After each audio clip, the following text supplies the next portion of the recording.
আপনার মা রেপ্ট হচ্ছে, আপনার বোন রেপ্ট হয়েছে, আপনার বিনা বিচারে হত্যা হয়েছে, আপনার আয়নাঘর ছিল, তখন আপনাদের বারুদ কোথায় ছিল? আপনি আয়নাঘর চিনেন নাই? কোথায় আয়নাঘর? আমি আবারও বলছি, প্রশাসন আর আওয়ামী লীগ ছিল ইসরায়েল বাংলাদেশের, কি সিট ছিলেন আপনারা? You don't have any right. হাস্যকর। I hate like anything. Feelings অন্য জিনিস। ফিলিস্তিনিদের জন্য আমার ফিলিংস আছে, ফিলিস্তিনিদের জন্য আপনার ফিলিংস আছে। কিন্তু যে লুটেরা গিয়ে বাটার দোকান লুট করে, যদি ভেঙে চুরে জ্বালায় পড়ে যাইতো বুঝতাম, জুতা চুরি করে নিছে তো, খাবার লয়ে গেছে, প্লেট লয়ে গেছে, তার মানে কি?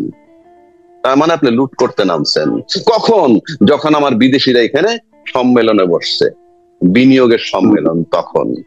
ফলোইং ডেতে আবার কি হয়েছে? হাইওয়ের উপরে গার্মেন্টস শ্রমিক ছাঁটাই নিয়ে আন্দোলন। কই, এই মুহূর্তে তো এগুলা নাই। আন্দোলন শেষ হয়ে গেল, ফিলিস্তিনদের ফিলিং শেষ হয়ে গেল, আবার একটা সম্মেলন ডাকবেন যেটা পাইন মারা যায়, সেইটা তখন আপনি আবার ইয়ে করবেন, যে আবার একটা আন্দোলন নিয়ে আসবেন। কই, এখন আন্দোলনটা কই? ফিলিস্তিনে তো এখনো মারতেছে না, থেমে গেছে।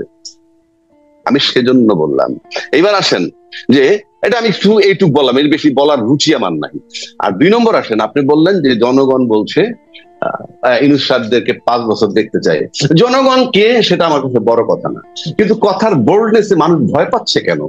যে ইউনূস সাহেব আর 5 বছর থাকা দরকার, এই কথাটাই যে ভয়টা পায়, যারা বলে তার থাকার দরকার নাই, তাদের কথায় সেই গতি নাই, তাদের কথায় কোনো ইম্প্যাক্ট হয় না। তো এই দেশে বড় বড় রাজনৈতিক দল তাকে চায় না, নির্বাচন চায়, নির্বাচনের জন্য সিটিং ও করে, করুক 100 ভাগ। আমিও তো বলি, অযোগ্য সরকারকে তারাই দেন, মাই চ্যালেঞ্জ, তারাই দেন, আমি আপনাদের সাথে থাকবো যদি আপনার আন্দোলন যৌক্তিক হয়, মাঠে নামতে পারেন। একবারও আমি বলি নাই ইউনূস সাহেব দেবতা না, ইউনূস সাহেব দেবতা না। আপনি ইউনূস সাহেবকে নামায় দেন না মাঠে নেমে, আপনি আদায় করতে পারবেন। আপনি 12 বছর কিছু করতে পারেননি, এবং মাথার তাজ যিনি ছিলেন সবচেয়ে বড় দলের, সেই মাথার তাজটাকে মাত্র 2 কোটি টাকা এদিক সেদিক করার কারণে যখন তাকে 7 বছর জেল খাটাইছিল, সেই মাথার তাজের জন্য আপনারা কি করতে পেরেছেন? সেই মাথার তাজ যখন বিদেশে চিকিৎসার জন্য কাকুতি জানাচ্ছে, তখন তার সাথে ডালপালা সবাই কিন্তু বিদেশে বারবার গিয়ে চিকিৎসা করে। মাতুল্য নেত্রীর জন্য কোনো ফিলিং ছিল না।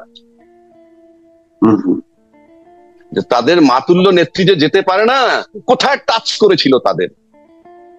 আমি কিন্তু খুব দুঃখে কথাটা বলতেছি, কোন প্রেমে না, কারো বিরুদ্ধে নয়।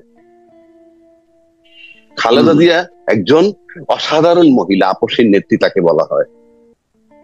তার যেটুক দুঃখ ঘুষাই দিছে এই ছাত্ররা, প্রফেসর ইউনূস এবং আর্মি চিফ তার বাসায় গিয়ে, এরপরে কি এক চুল দুঃখ কেউ দূর করতে পারছে তার আর?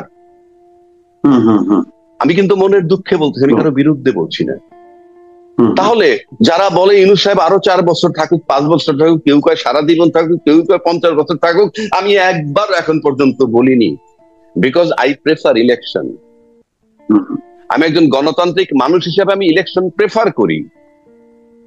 ইউনূস সাহেব যোগ্য লোক, কিন্তু দেবতা নন, তারও ভুল হইতেছে বা হইতে পারে।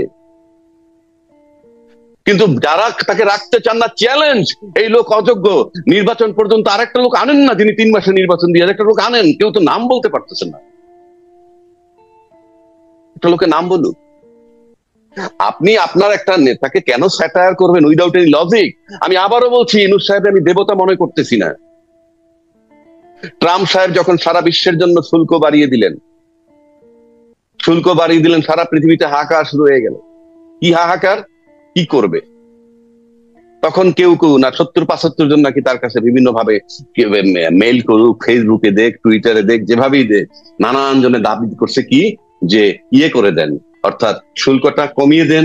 কেউ বলছে শুল্ক শূন্যের কোঠায় নেন, ইত্যাদি ইত্যাদি দাবি ছিল। ইউনূস সাহেব তো একটা চিঠি লিখলেন কি, 3 মাসের জন্য স্থগিত রাখতে, যেটা খুব সহজ কাজ এবং যেটা খুব কৌশলী।